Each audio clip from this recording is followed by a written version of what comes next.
Hello. I haven't done one of these kinds of videos in some time, so I thought it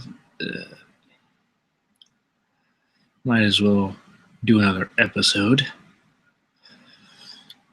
Today I'm going to talk about the Academy Awards, or more specifically, why I kind of have a problem with them, and I think many others do too. I know today it's because of not being all diverse, and I do think at least there could have been one, someone non-white in an acting category, sure.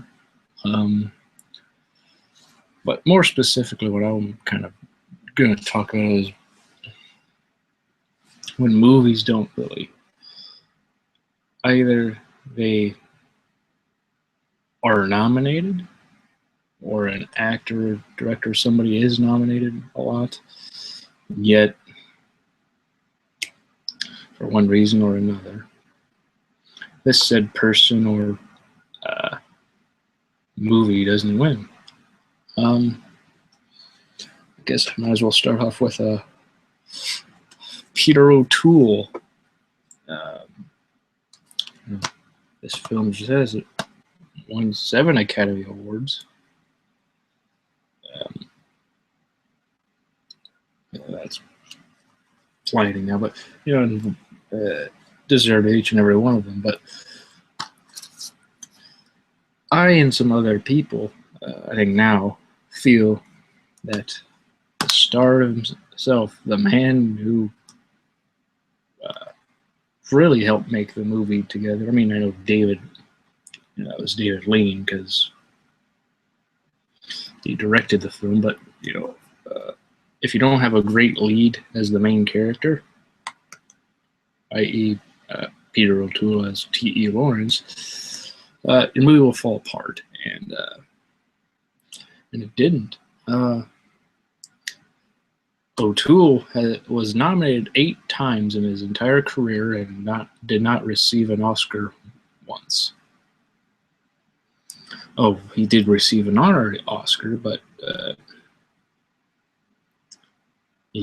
when a man such as O'Toole, with great talent and with such a huge body of work, can't even win one single Academy Award in the competitive category, I think that's pretty sad. And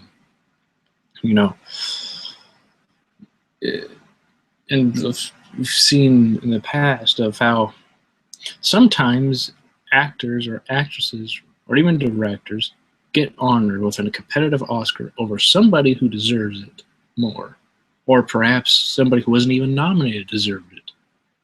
And yet, because this person is either very old or some circumstances because they died, they win it.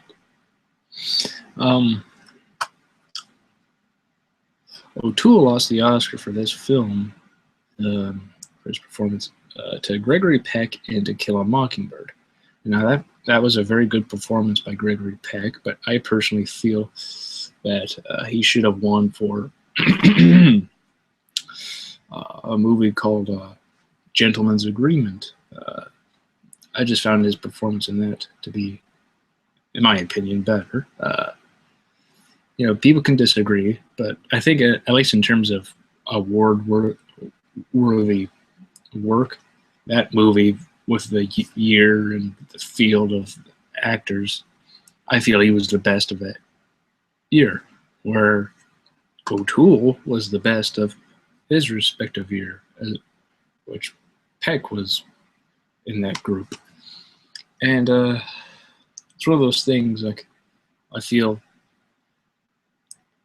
And also another thing was he didn't have an Oscar at that point, so I think that also had something to do with it. Like, Gregory Peck doesn't have an Oscar, so let's give it to him.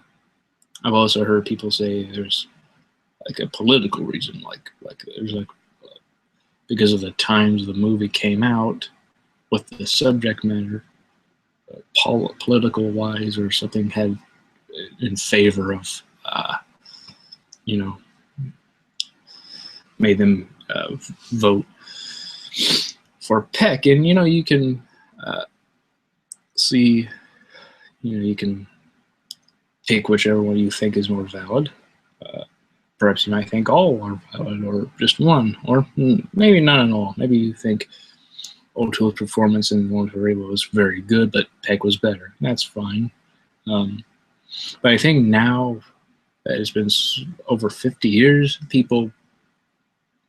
a good portion of people think he deserved it.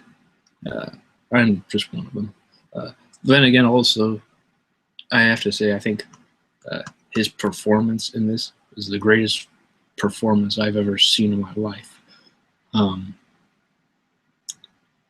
It was just so amazing. He captured the kind of an enigma of T.E. Lawrence, because there's a lot of, I know that this film, itself, people debate over the accuracy, but I think the portrayal that O'Toole gave was very accurate, because there are people who knew him very well, and yet at the same time, from what I've read about him, they still didn't really know a whole lot. There's like a mystery to the guy, and I feel O'Toole captured that really well.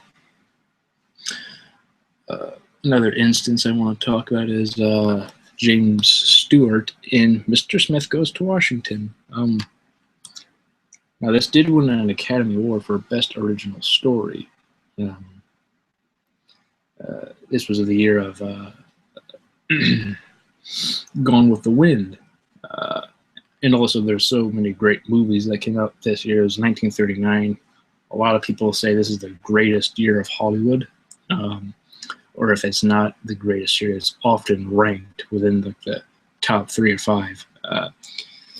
But, I've seen many movies from that year, and I can say, yeah, it is one of the best, if it isn't the best. It's one of the greatest years for film. You had Mr. Smith Goes to Washington, Gone with the Wind, Wizard of Oz, Mr. Goodbye, Mr. Chips.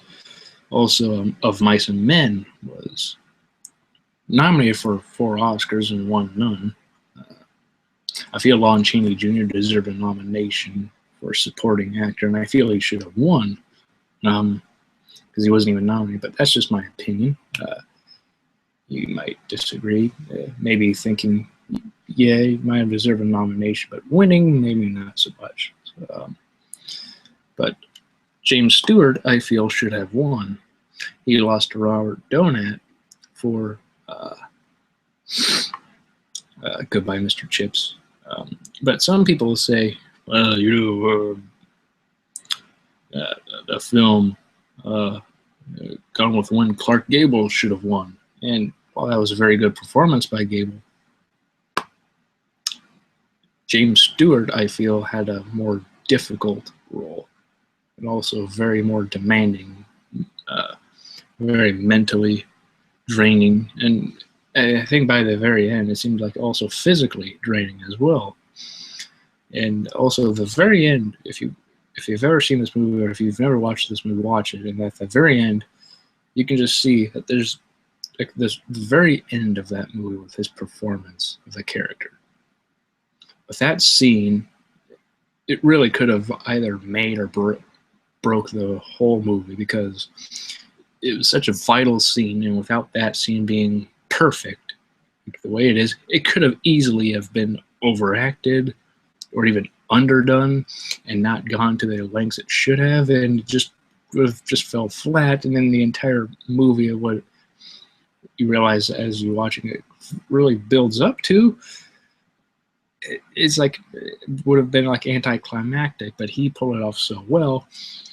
He should have won the Oscar, but he won an Oscar the following year for The Philadelphia Story, and he beat out his good friend Henry Fonda for The Grapes of Wrath, which I feel was a performance that was much better than The Philadelphia Story. Plus, his role in The Philadelphia Story was more of a supporting role. But it was big enough where you could see where it could be a lead. But still, I think a lot of people probably think supporting more. But yeah, and he always thought the only reason he ever won for that movie was because he did not win the previous year. Because this came out in 39, Philadelphia Story came out in 40. He always felt it was in compensation for this. So he actually feels like he actually won it for this movie, just for the next year, for like the next big movie that would have gotten a lot of award recognition. That was the only reason he got it, was because they realized perhaps like a year later we made a mistake.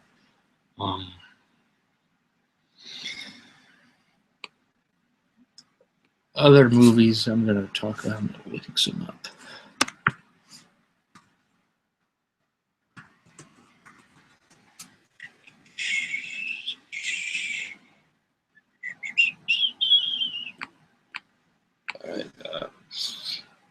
All right, here we go.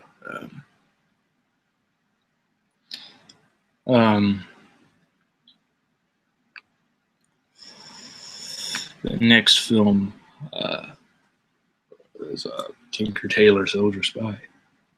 I feel this is an amazing film. Some people might not like it, and it's a very slow movie, so some people aren't huge fans of movies that are very slow, and you also have to pay very close attention because while it may have like a slow burn feel of this movie, you really need to pay attention if you actually are able to get past that, because if you don't, there's going to be things that you're not really going to catch on or get exactly. And it's a movie where you're kind of like, you're supposed to kind of like be guessing like, who is this or who did that or whatever. That's that kind of movie. But I bring this up because you see that there? Best Actor nominee for an Academy Award for this guy right here, Gary Oldman. This is Gary Oldman's first and only Academy Award nominated performance. He was not ever nominated for any performance before, which is very shocking to many people. You know, Sid and Nancy, JFK, Dracula, Immortal Beloved, The Professional, or Leon the Professional as it is now known here for some reason, The Contender. And I feel like, you know, you could say more nominations, but I feel like he should have two for like Sid and Nancy and JFK, because I feel his performance in JFK was better than Tommy Lee Jones's, who was nominated for an Oscar for supporting actor. And Tommy Lee Jones did a good job in that movie, but I feel if anyone was going to get nominated for a supporting actor Oscar, I feel it should have been him. And then this film and his performance, he lost to, I forget his name now, but Jean from The Artist. The Artist beat Gary Oldman. And I'm not a huge fan of, I'm not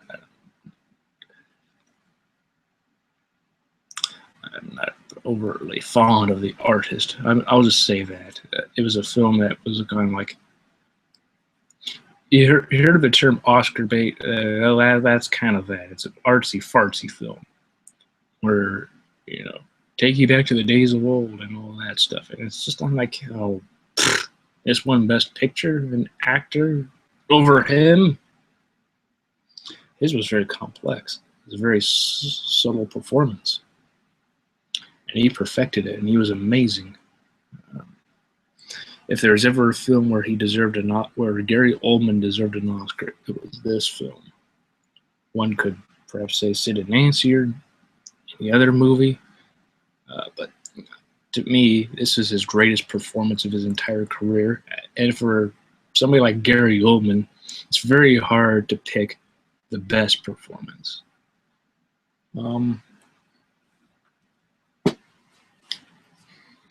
Star Wars. I'm mainly focusing on the original one, Episode 4, 1977.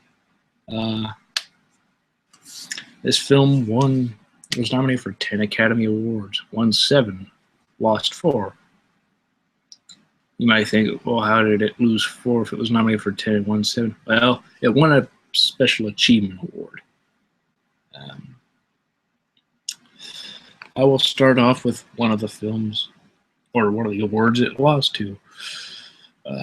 Supporting actor, Alec Guinness was nominated for his amazing portrayal of Obi-Wan Kenobi. He lost to Jason Robards and Julia. And that film was a good movie. It was a decent film. I haven't seen it in a long time, but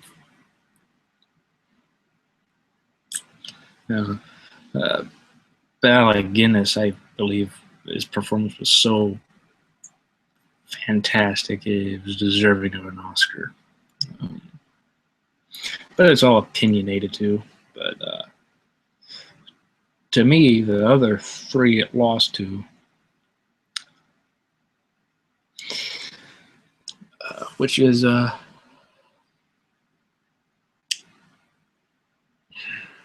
lost in the Woody Allen's Annie Hall. Now, there may be some of you who like that movie, and that is okay. I'm just going to say I am not a Woody Allen fan. There are movies of his that I do like. For instance,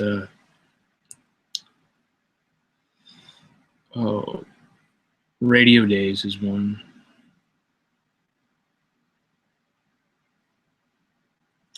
Midnight in Paris. That was another one that I really like.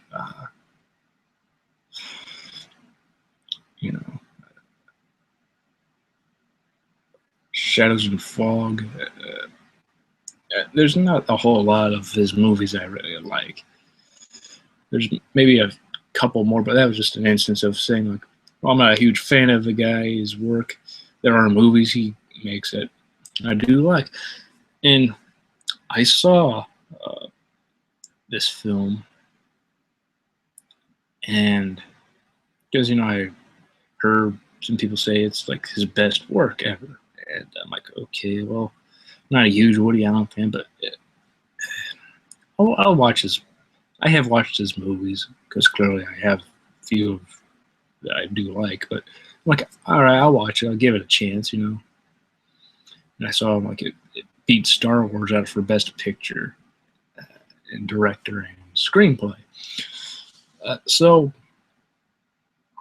And there are movies in the past that happens where Best Picture, Director, or whatever, like, big award beats another movie, like One Flew Over the Cuckoo's Nest beat Jaws for Best Picture, which I feel Jaws is the superior film, but One Flew Over the Cuckoo's Nest is a very good movie, so I'm not upset with that.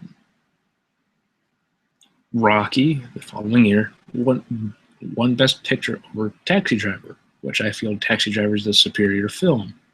But Rocky was a very good movie, so I'm not going to get, it's one of those things where when a good movie beats a good movie or a great movie beats your preferred movie for said award, it's kind of like it's disappointing your favorite of that year didn't win, but hey, at least it wasn't some awful movie you think, that's in your opinion. So I watched this and I went in with a completely open mind because you don't want to have any negative pre-notions going into watching a movie. So I did that, and I'm watching this movie, and I have to say, I have never been more bored of watching a movie in my entire life than when I was watching Annie Hall. all the jokes, if you could call them jokes, were so they just weren't funny. And then I also saw Woody Allen was nominated for an Oscar for his acting. I'm just going to say this. Woody Allen can only play himself. He's never been able to play any character other than himself. Any male character, like a strong leading male, so it's a version of himself, whether he plays that character or someone else does. Sometimes it does work, like in Midnight in Paris. And then there are times it doesn't. In this case, Annie Hall, at least to me, it didn't work. Because also another thing is I'm not a huge fan of seeing Woody Allen on the screen. When he's just directing and writing, I can stand it more because he's a very whiny, neurotic guy, and I'm just like,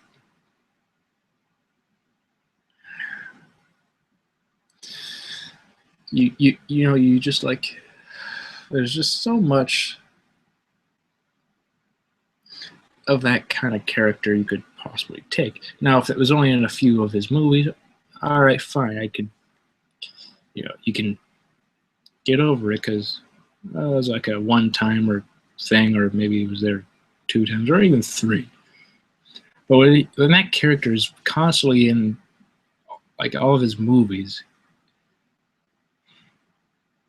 and you know what to expect, essentially, it's like the characters are pretty much the same. It seems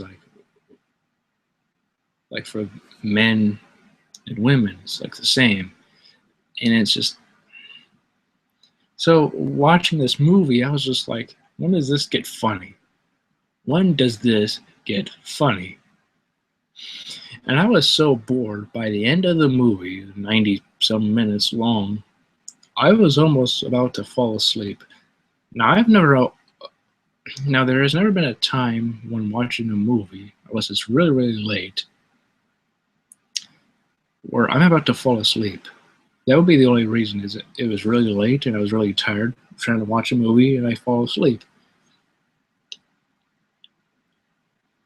But I wasn't tired. I was, well, it wasn't really late, I will say that.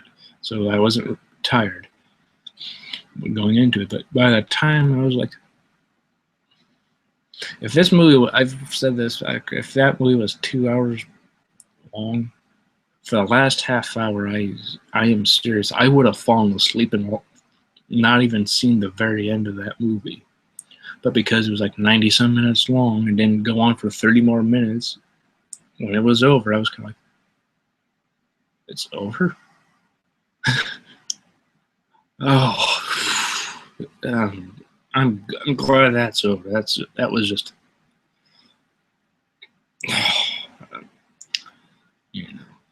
really, like, words can't really describe my feelings towards it. I can't really capture accurate words, really. I say boring, but it's just one of those things you have to experience yourself, and it's just, and I wouldn't want to go through that again. I saw it once.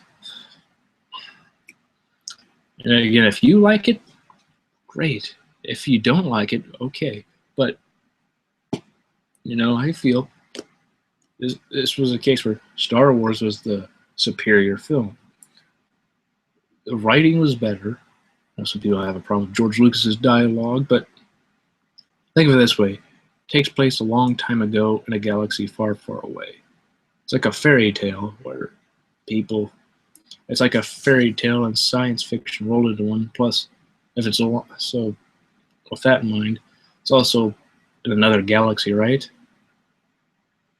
How do you know people and other beings from another galaxy would talk how we do? It's kind of similar as to like Shakespeare.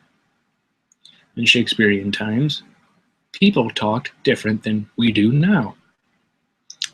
Yeah, unless you're in a play like uh, a Shakespearean play, you won't hear people talking uh, like like they did back in Shakespeare's time. I can barely talk today. I'm sorry. But so since the film is set a long time ago in a galaxy far, far away, they're going to talk different. There's going to be dialogue that's kind of like, eh? But that it fits within Star Wars' universe. So the script, the story, and all that was great and original. It was nominated for original screenplay, lost to Annie Hall. I know some people could debate whether the script for Annie Hall was better or not, but I feel Star Wars was better. And granted, I will say this: I know I'm a Star Wars fan, so clearly I'm going with Star Wars. But again, I loved Jaws over One Flew Over the Cuckoo's Nest, but I can see why that film beat it for like Best Picture. Annie Hall beating Star Wars for screenplay, director, and Best Picture. To me, I'm just like, what? No. I think another thing as to why Star Wars didn't win any of those three big categories was because it's science fiction. I know it's also fantasy too, but look at it this way. People back then, it's like, it's science fiction. It's just science fiction. Only later, when more behind the scenes and stuff and making of come forward now, we know it not only is science fiction, but it's also fantasy as well. Well, back then it was science fiction, and science fiction, that's inferior to real movies like dramas or comedies. That was another reason why it didn't win. It was because it was like science fiction. It had science fiction elements with space and space battles and stuff and lasers and all that. Because of that, it lost Best Picture. And that's another thing. It's like it seems like there's a very biasness, and there's a certain little criteria to fit in. Anymore, if you're in a film that's based on a true story, or like set in World War II or anything like that, you have a good chance of getting nominated. And if you get nominated, you have a very good chance of winning.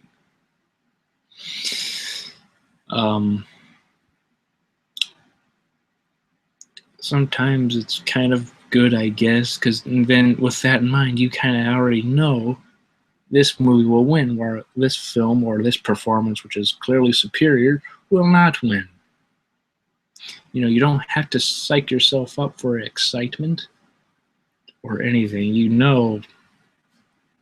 It, unless something happens and the real best performance, whether it be lead actor or actress or supporting actress actually wins, great.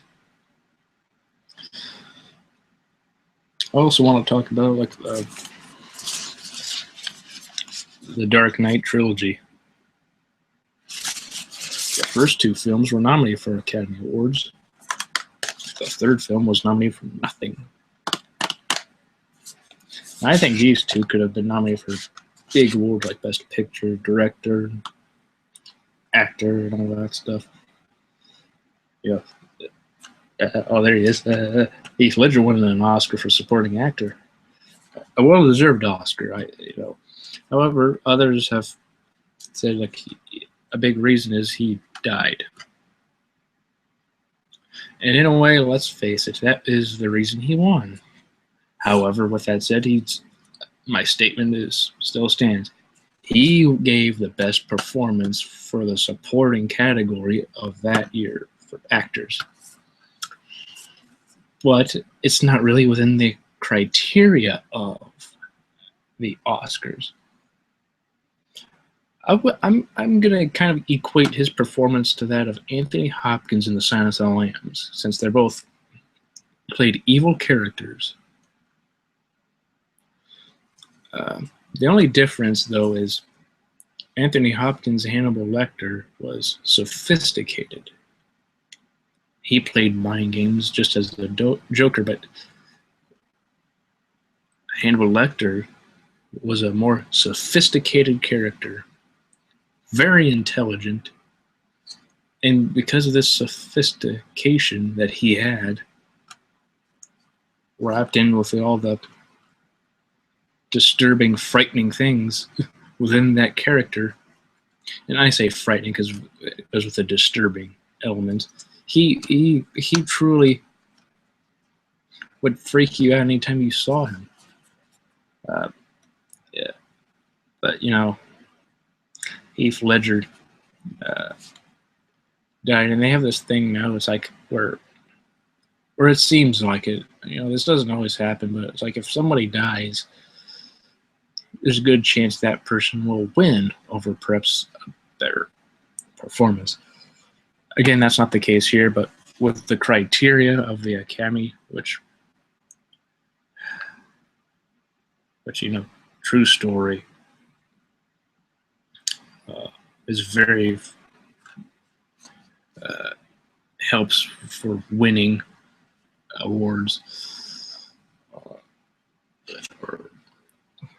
There's so many things that they seem to very are able to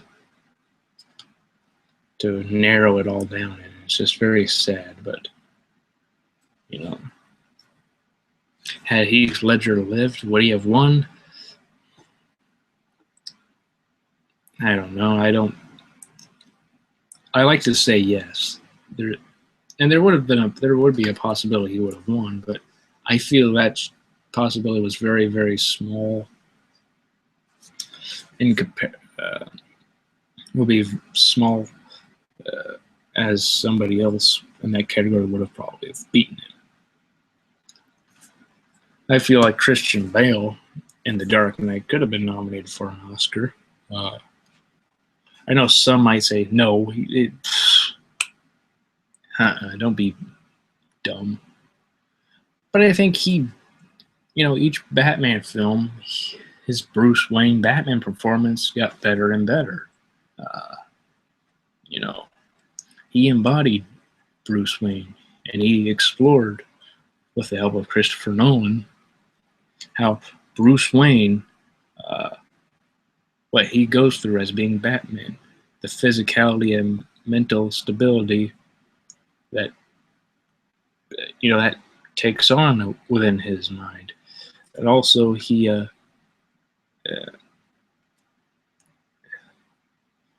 he got the character. He got the character for the versions of the film he was portraying Batman, and it worked.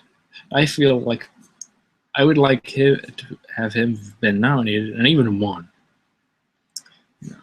Sean Penn gave a good performance in Milk, but I think Bale is better. But that's just my opinion. However, Mickey Rourke in The Wrestler was very good as well. He was amazing, so he could have won, which I think many people, even today, they do say he should have won. Mickey Rourke should have won the Oscar, but he didn't. So,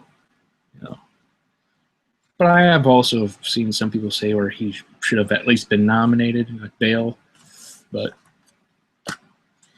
he did get an Oscar for The Fighter, which was a very deserving win, and I was happy he won because I'm like,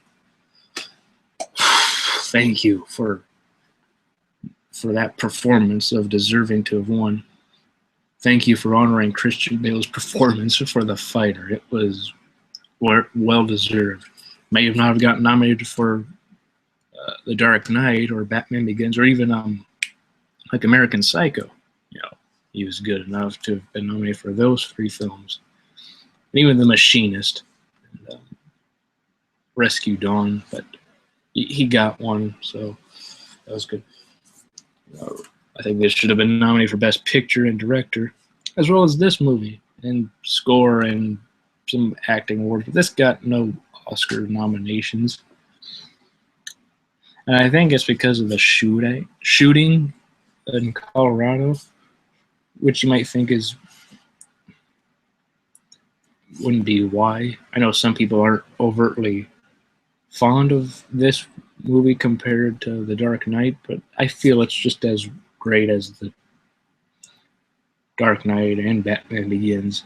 But it was a great movie, and is one of the best movies of the year, I think. And I think it was my favorite movie of 2012. But I think it deserves some nominations. I go with music at least. The music was fantastic. I think at least we can agree with that on that, even if you don't think it deserved Best Picture, Director nominations, or even acting like Tom Hardy or Gary Oldman or Joseph Gordon-Levitt or someone or Michael Caine, for supporting roles. If you don't think that, okay, but I think music could possibly, people could be in agreement on. But that was something that people were kind of shocked at, the fact that this movie was nominated for nothing, while the other two got nominations. Also, the big thing that year was Ben Affleck didn't get nominated for Best Director for Argo, which just in itself was really just a dumb move on their part. But yeah. And also one more thing for Star Wars. I think Ewan McGregor should have been nominated for Oscars for his performance as Obi-Wan Kenobi. And I think he could have even won, for Episode 3, because that was his best performance in all of them.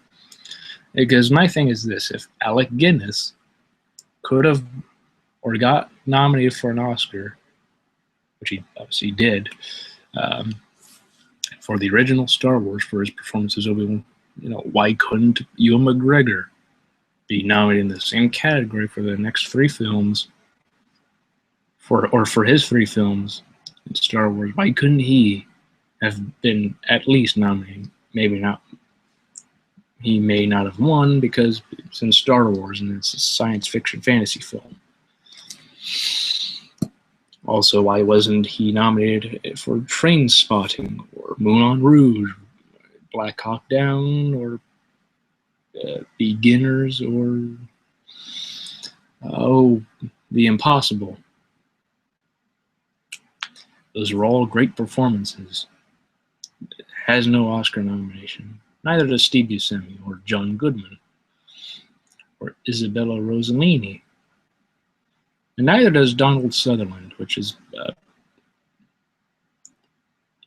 huge shock to me that Donald Sutherland, out of all the people I've said, he, I think many people would agree, deserves an Oscar nomination. For the film Ordinary People, he was the one that didn't really get any Oscar love. He was nominated for Golden Globe and I think a BAFTA.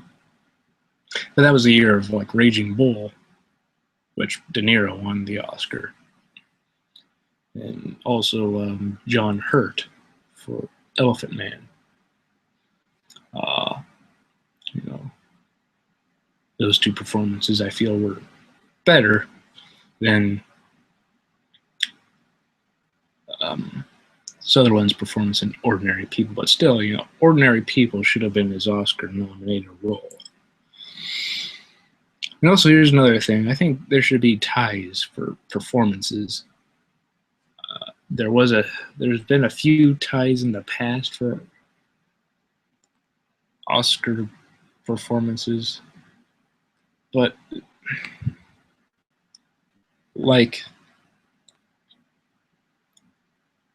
for instance, I'm looking this up. Oh, here we go. Yeah. Wallace Berry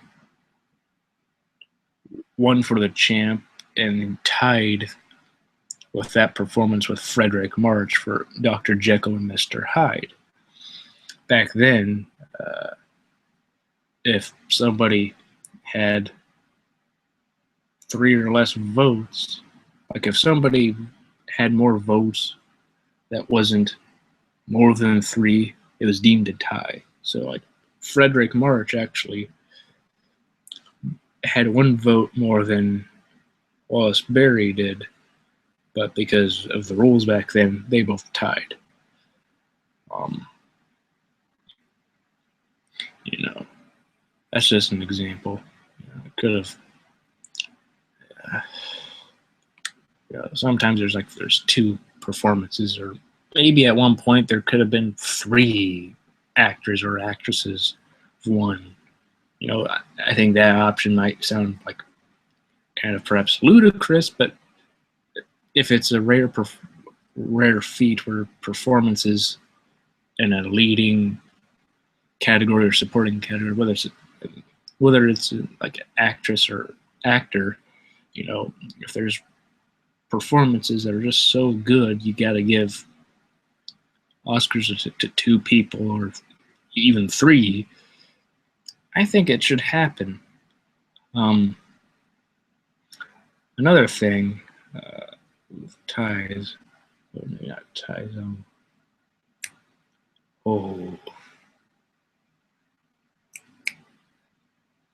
Yeah. I feel like stunt people deserve recognition. Stunt men and women and stunt coordinators. The coordinators, without them coordinating how each stunt will work, the stunts would be very bad. And I know some people say, well, it's hard to judge stunts because, nowadays, particularly, faces would be CGI'd, and the actor or actress's face would be put in instead. Well, yeah. Still, stunt work is very dangerous. People have died. For instance, one of the Harry Potter films, Daniel Radcliffe's stunt double died from a dangerous stunt. They have a more dangerous job than a lot of the people on a movie set. They're putting themselves on the line. They could die from a certain specific stunt, whatever that may be. Maybe it's whether to do a fire or something has to fall on them or what, or they have to get hit with something. They could die. And like Kane Hodder. Kane Hodder is a great stunt guy. He's a great stunt man and stunt coordinator. He played Jason Voorhees 4 times in Friday the 13th films, 7 through 10. Played him 4 times. And some of the stunt work he did in those movies is just very dangerous. At one point, he actually was lit on fire. And I know he was lit on fire years before that film, which resulted in him having burns on his body. But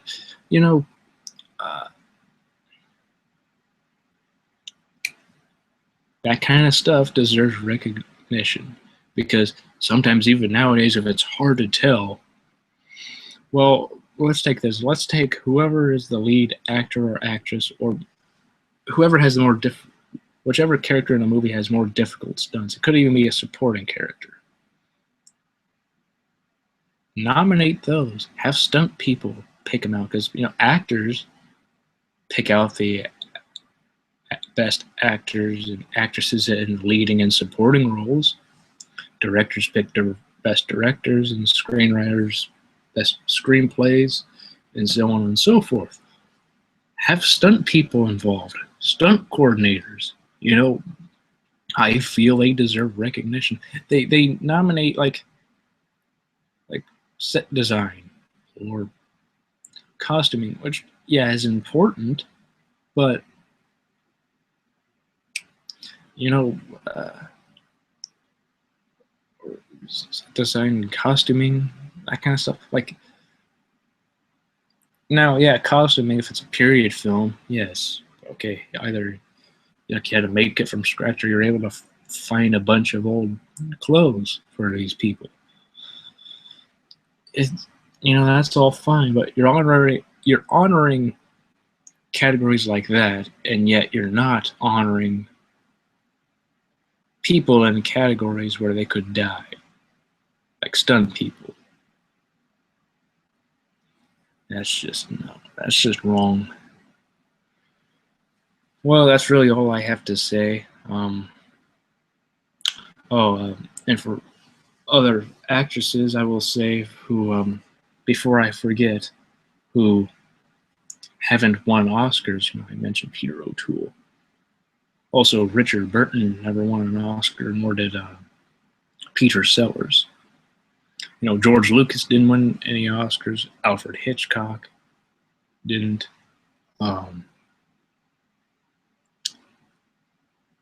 Stanley Kubrick did win one, but it was for Best Visual Effects for 2001, Because when everybody thinks of Stanley Kubrick, it's always visual effects, never, writing or directing or producing, It's never any of that. It's always for visual effects, right? Yeah.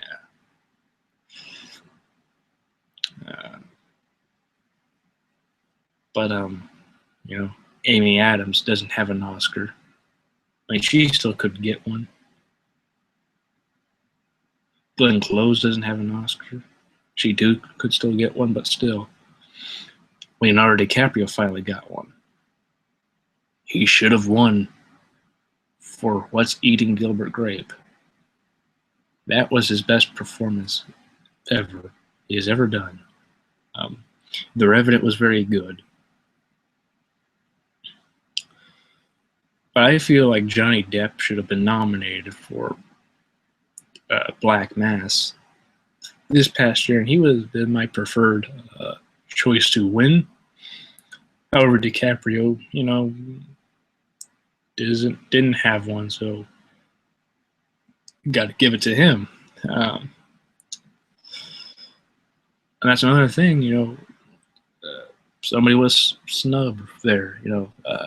Johnny Depp was snubbed, and I know many people have very mixed feelings of the movie roles and stuff of Johnny Depp. Like, it's all weird characters and they're goofy and all that. Like, yeah, but then he does a film like that, and it's just like amazing, great performance. I thought the movie itself was very good too. I know some people are very mixed on that, but it seems like everybody agrees Johnny Depp's performance was outstanding.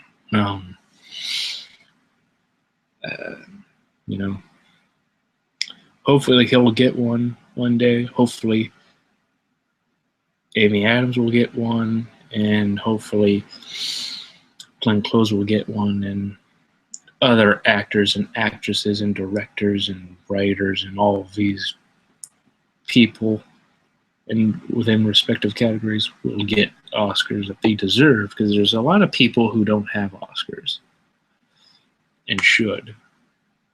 Some get them later on. Some get them because, they're very old, and or maybe they're not even very old, but they've been nominated a lot, and just give it to them now, because we may never get to them until perhaps they're 80, and give it to them over somebody else who's more deserving.